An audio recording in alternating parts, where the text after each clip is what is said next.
Falar de eleição aqui no programa, hein, gente? Porque em pesquisa de intenções de votos, que nós vamos ver agora na tela, a produção separou para a gente, divulgada, inclusive hoje, pelo Instituto Poder Data, o ex-presidente Luiz Inácio Lula da Silva aparece com 40%, seguido do presidente Jair Bolsonaro com 30%, e aí, logo depois, aparecem Sérgio Moro com 7% e Ciro Gomes e João Dória empatados com 4% das intenções de voto. A gente vê também a Andréa Janones, Alessandro Vieira e Simone Tebet, ambos com menos aí de 2% das intenções de voto. A gente vai dividindo aqui os assuntos dessa pesquisa, porque tem vários dados aí que a produção separou para a gente. Coloca o nosso time na tela, por favor, produção, para que a gente possa conversar sobre essa última, né, senhores? Acredito que essa última pesquisa aí de 2021, que não trouxe tantas diferenças assim. Talvez trouxe alguma consolidação. Não trouxe, Constantino?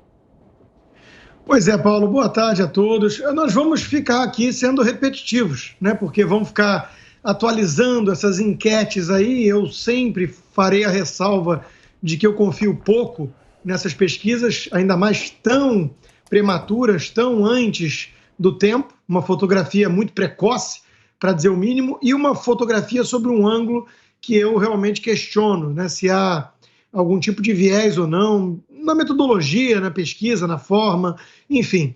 Mas sim, sem dúvida, é mais uma pesquisa que mostraria ali que a terceira via é um engodo, né? é uma ilusão, e que a disputa se dá entre Lula e Bolsonaro. A única coisa que a gente realmente questiona é se esse favorito aí, né, com vários pontos à frente do atual presidente que estaria disputando a reeleição, se ele realmente tem essa vantagem toda, né? Uma vez que a gente sempre lembra aqui que ele não costuma sair muito às ruas, não sente muita confiança, né, de estar com o povo, preferindo estar com advogados criminalistas multimilionários, né, que costumam livrar a cara de safados, né, da justiça, e que ainda fazem declarações de amor bastante constrangedoras ali ao próprio Lula, né? Então, dentro da bolha, ele se sente muito à vontade, muito confortável ali diante desse tipo de bajulação bizarra. E também articulação de bastidores junto com outros oportunistas que só pensam em poder. Mas nas ruas, nós não percebemos nenhum tipo de adesão ao lulismo, né? Esse aí que tem 40 e poucos % de intenção de voto. Então, assim, de novo, eu não acho que isso seja crível, eu acho que é muito cedo para falar sobre isso, em que pese duas coisas que eu trago aqui sempre também com realismo. Não é para subestimar a possibilidade, o risco, né, de volta da quadrilha petista ao poder, e a economia está numa situação difícil, a inflação mesmo, nós vamos falar disso, e isso, obviamente, cobra um preço do governo. Então, juntando essas duas coisas, eu imagino que a situação esteja embolada. Agora, esse favoritismo todo que essas várias pesquisas aí apontam para Lula, eu não acredito. Piperno, você acha que dá para acreditar na manutenção desse atual cenário que a pesquisa está elencando aqui para a gente, ou você acha que nós poderemos ter grandes surpresas em 2022? Paulo, boa tarde aos colegas. Não, inclusive essa pesquisa, ela é até das últimas 4, é a menos favorável ao ex-presidente Lula, porque também é uma pesquisa feita pelo telefone, veja. Aí, esse próprio levantamento, ele revela uma enorme vantagem que ele tem entre aquela faixa de eleitores que recebem até 2 salários mínimos, e é óbvio que é mais difícil contatar esse pessoal todo pelo telefone. Mas isso aí é de menos, porque o que ela mais uma vez mostra é o ex-presidente muito na frente do atual nefasto, que faz um péssimo governo, né, reprovado por praticamente todos os setores da sociedade, a não ser a extrema-direita bolsonaro. E veja, mais uma vez eu insisto no fato de que muita gente desgarrou dessa base, né? A gente vê, por exemplo, terceira via lá com Sérgio Moro agora tentando, né, se viabilizar. Obviamente, esses 7%, 8%, ou 9%, ou 10%, conforme o levantamento, eram eleitores que em 2018 se deixaram seduzir pelas propostas aí de Bolsonaro, né? Então, a gente vê em amplos setores políticos embarcando em outras canoas. Agora, Me chama muita atenção algo que eu vi hoje, Paulo, sobre o novo partido, né? União Brasil, a mistura lá, a fusão aí do PSL com o DEM. Porque essa nova sigla, ela vai nascer a mais rica de todas. Eles vão receber praticamente 1 bilhão aí de fundo eleitoral, né? e fundo partidário, ou seja, é muito dinheiro. E aí, espertamente, esses pragmáticos políticos, né, que não entram no jogo para perder, então eles vão pegar essa grana toda e eles vão investir basicamente em candidaturas ao legislativo e em candidaturas a alguns governos. É por isso que eles nem falam mais em lançar candidato, aquelas ficções aí do tipo Mandetta e tudo mais, isso acabou, né? Então agora eles vão pegar essa dinheirama toda e vão investir na eleição parlamentar e também em alguns governos. Por exemplo, no caso da Bahia, né, onde a ACM Neto tem lá alguma chance, ele briga com o PT. Então vejam, isso também mostra que a gente pode de novo, como tradicionalmente tem ocorrido aqui no Brasil, nessas últimas eleições, escolher um presidente com um determinado perfil e um Congresso bastante diferente, o que é claro que vai atrapalhar demais a governabilidade. Não tem nada contra a estratégia do DEM, PSL, e eles têm que fazer o que eles entendem que seja o melhor para eles, o mais eficiente. Até porque eles também já estão de olho no próximo fundo partidário. E sabem que se elegerem uma grande bancada agora em 22, na próxima eleição em 26, essa dinheirama vai ser maior ainda.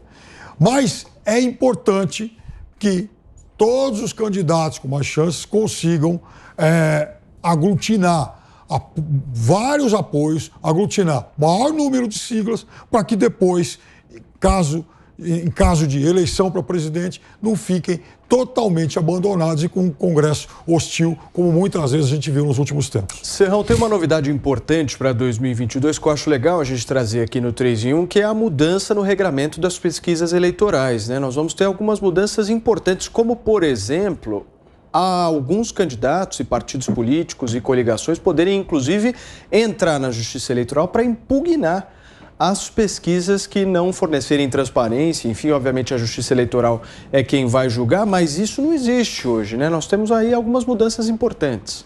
Saudações, meus amigos e amados haters. Sim, a partir do ano que vem, todas as pesquisas eleitorais, que hoje são enquetes, vão ter que entrar no Tribunal Superior Eleitoral no formato real de pesquisa, com a maioria de seus dados abertos, principalmente qual foi a base estatística utilizada para essa pesquisa acontecer.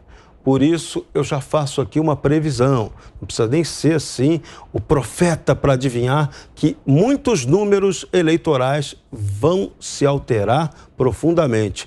Disso que está sendo divulgado agora, que eu não consigo acreditar nessas pesquisas, e do que vem por aí com outros avanços, outros resultados. Por exemplo, prevejo, deve ter uma subidinha para o presidente Jair Bolsonaro, o homem da máquina. Repito, já disse aqui, nenhum presidente da República, desde Fernando Henrique Cardoso, que criou a reeleição, perdeu a reeleição. Fernando Henrique ganhou, Lula ganhou, Dilma ganhou. Só Bolsonaro que vai perder? Vamos aguardar para ver. Então, esse é um ponto. As pesquisas também devem trazer um aumentinho na cotação de um personagem importante, João Dória Júnior, governador de São Paulo, homem especializadíssimo em marketing, sobretudo marketing político.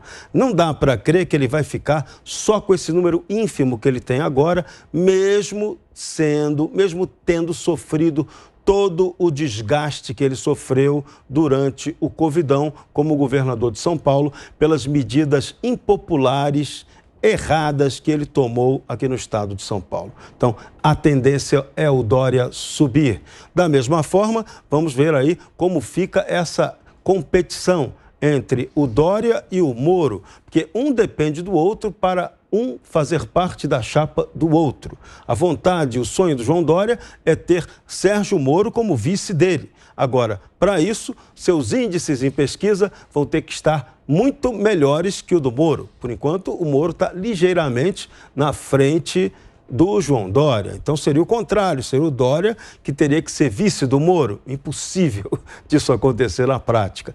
O contrário é o desejado, desenhado e sonhado pelo próprio João Dória. Então tem muita coisa para acontecer. A nossa corrida eleitoral, sempre repito, foi levianamente antecipada. O tema decisivo do ano que vem ainda será a rejeição fortíssima ao PT, junto com a questão da anticorrupção, o que pode beneficiar a narrativa de Sérgio Moro e, sobretudo, o ponto da questão econômica. Se a economia melhorar, o presidente Jair Bolsonaro será o grande beneficiário. Mas não basta a economia melhorar, ela pode até melhorar, mas a população tem que ter a percepção de melhora dessa economia para que isso tenha uma influência no resultado eleitoral.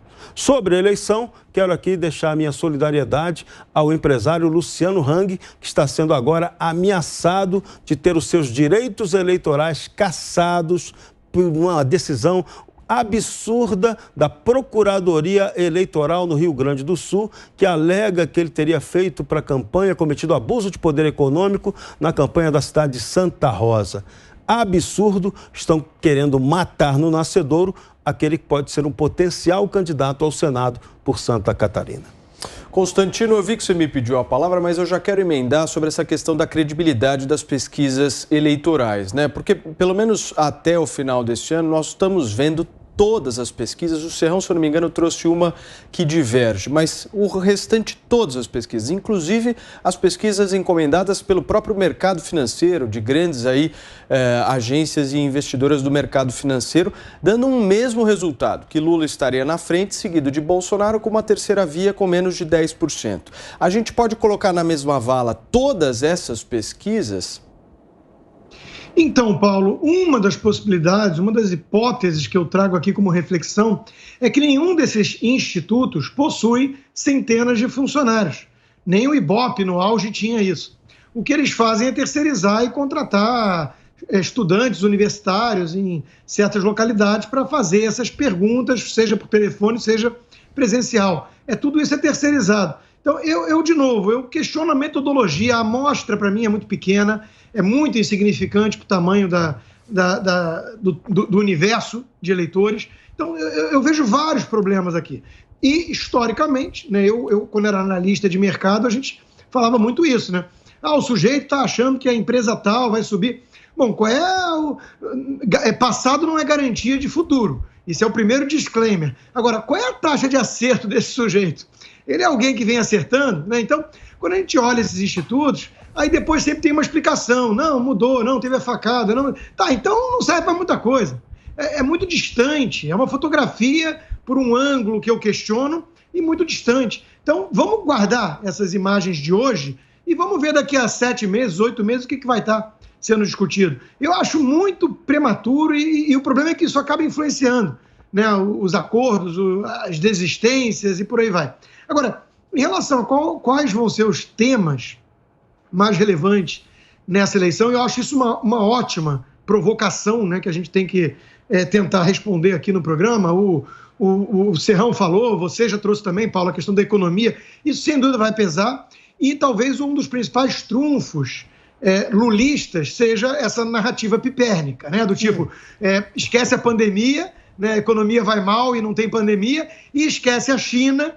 Na época do Lula, lá, principalmente no começo, pelo amor de Deus, esqueçam Dilma, Lula não é Dilma, Dilma não é Lula, ao contrário do que ambos diziam, né? Na época do comecinho do governo Lula, as coisas estavam melhores por causa da China. Então esquece China, esquece pandemia, lembra que você comia um pouco melhor lá, que hoje está ruim e ponto. Esse é o principal pitch dos desonestos, né? Eu acho que a questão da corrupção ainda pesa para o Brasil e essas pessoas saberão levar em conta que esse governo é um governo que pode ter abandonado um pouco aí a luta de algumas pautas em relação a isso, ao combate à corrupção, mas é um governo sem corrupção institucionalizada, ao contrário do Lula, que é o maior corrupto que a história do Brasil já teve, né? Então eu acho que isso vai pesar. E outro aspecto que eu acho que não é tão representativo assim para a eleição, mas eu gostaria de trazer aqui, porque eu acho que tem uma onda patriota varrendo o Brasil. Isso são comentários que eu já vi deputados fazendo, pessoas que viajam muito. Tem uma onda de bandeiras verde e amarela se espalhando pelo país. O brasileiro voltou a resgatar esse tipo de sentimento patriótico. Veja, o Lula, numa entrevista agora, esses dias, para quem acha que globalismo é tese conspiratória, o Lula disse sem tirar nem pôr o caminho. Eu ajudei a criar o G20, as coisas são decididas num conselho da ONU e vão lá os congressos dos países e rejeitam. É preciso ter uma forma de criar uma nova governança global que consiga impor de cima para baixo aquilo que é decidido naquelas cúpulas. Para quem tem dúvida do que é o projeto globalista, o Lula está confessando o intuito do crime. Então, quem tem apreço pela soberania nacional e viu o perigo que isso pode sofrer numa pandemia, por exemplo, vai saber que Lula é a favor de rasgar a soberania nacional. Já o Bolsonaro tem sido uma das poucas lideranças a combater o globalismo. Fala, Piperno. Essa última parte é uma coisa meio esquizofrênica, né? Agora, de fato, em relação ao G20, ele foi sim um ator importante no momento em que quem regia praticamente todo o conceito econômico mundial era o G7. E naquele momento chegou-se, então, a praticamente um consenso, depois da crise de 2008, que aquilo estava restrito demais. Outros atores deveriam participar de decisões aí. Agora, vejam, em 2003, e aí o Constantino lembra da história da China, na verdade, 2003, 2004, 2005, ainda foram anos, né, de menor crescimento naquele período de 8 anos do Lula, até porque o Brasil vinha de crise hídrica, de uma série de fatores. Um pouco para trás, Fernando Henrique, no segundo governo dele também deu muito azar, porque aconteceram várias crises mundiais, aí, primeiro dos tigres, aí teve o problema do México no final do governo, enfim, mas e a própria crise hídrica. Então, ele entregou um país com uma economia que naquele momento não era exatamente uma economia pujante. E, aliás, o Brasil tinha, por exemplo, 0 de reservas cambiais. Eu falei aqui, inclusive, como sugestão, sugiro aí o grande livro do professor Matias Spector, chamado 18 Dias, para falar exatamente como foram aquelas negociações com o FMI para se conseguir um cheque especial de 30 bilhões de dólares para o governo Lula começar. E o governo Dilma entrega lá para o sucessor 340 bilhões de dólares em reservas cambiais. Então, não foi só um delírio, não foi só uma obra de ficção desonesta que o presidente talvez possa usar na campanha. Não é isso. Agora, é claro que a questão da economia ela vai ser muito confrontada, sim. Até porque Bolsonaro, antes da pandemia, também faço sempre questão de ressaltar isso, no primeiro ano de governo dele, ele entrega um crescimento inferior, inclusive, aos 2 anos de Temer, o que é um vexame. Agora, o Serrão cita um nome que eu acho importante, e a gente trata até com um certo deboche. Eu também até aqui não levei muito a sério, mas, vejam, é o do governador João Dória. E por que eu estou falando isso?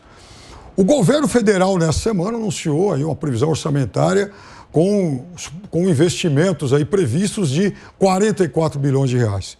O Estado de São Paulo, que tem, obviamente, um orçamento muito menor, ele imagina investir 24 bilhões de reais. O governo de São Paulo faz, há muito tempo, pelo menos na questão da economia, é comandada pelo grande Henrique Meirelles, um trabalho muito sério. Então vai ter essa bala, vai ter inaugurações, por exemplo, de várias estações do metrô, obras pelo interior. Então, enfim, o Dória, que aprendeu rapidamente uma série de lições da política, está aguardando muito para o último ano. Está aguardando um vistoso pacote de obras para apresentar agora e tentar recuperar uma parte desse eleitor que escapou. Vamos ver se vai funcionar, até porque ele também tem como outro grande ativo a questão da vacina. Serrão, para a gente concluir, por favor. Quem era especialista em fazer esse tipo de guardar o dinheiro do orçamento para detonar forte no último ano de governo foi o ex-prefeito do Rio, César Maia. Esse é um dos ensinamentos que ele usou, inclusive nas gestões de Brizola, ele aplicava muito isso, porque lá na época ele tinha o poder de controlar o chamado Caixa Único do Estado. Aqui em São Paulo é um pouco diferente. São Paulo tem um orçamento aprovado para o ano que vem de 288 bilhões. É bastante dinheiro. Então, 20 bilhões para investimentos em cima desse orçamento é até pouco. A máquina estatal aqui também gasta muito. Agora, Constantino tocou numa questão nevrálgica. Um dos temas que tende a ser puxado no ano que vem realmente é a questão da soberania. E já ouvi aqui em setores militares fortes, tá, a intenção de se colocar em debate a possibilidade de o Brasil não obedecer aquele tratado de não proliferação de armas de 1979 e defender que o Brasil passe a ter a operação da bomba atômica. Eu gosto de lembrar que o Brasil tem o domínio do urânio, daquela tecnologia da cascata que permite até fazer a bomba atômica, se for o caso, mas principalmente ter a aplicação da energia atômica para fins militares, para fins de energia. Então, esse é um debate que precisa acontecer e deve acontecer, e tem militares colocando essa pilha, esse urânio na discussão. Então, pode ser um tema muito interessante para o ano que vem, porque isso será atacado duramente pela esquerda globalista. A esquerda globalista quer que a gente siga a Agenda 2030 da ONU. Inclusive, o nosso Supremo Tribunal Federal está pronto, faz todo dia esse discurso que vai seguir essa Agenda 2030. E Lula, com certeza, será um defensor desse mesmo modelinho. Lula, que agora pode ser candidato a presidente, pode entrar até para o STF. Ganhou, afinal, uma toga dos advogados no festão jantar de domingo passado.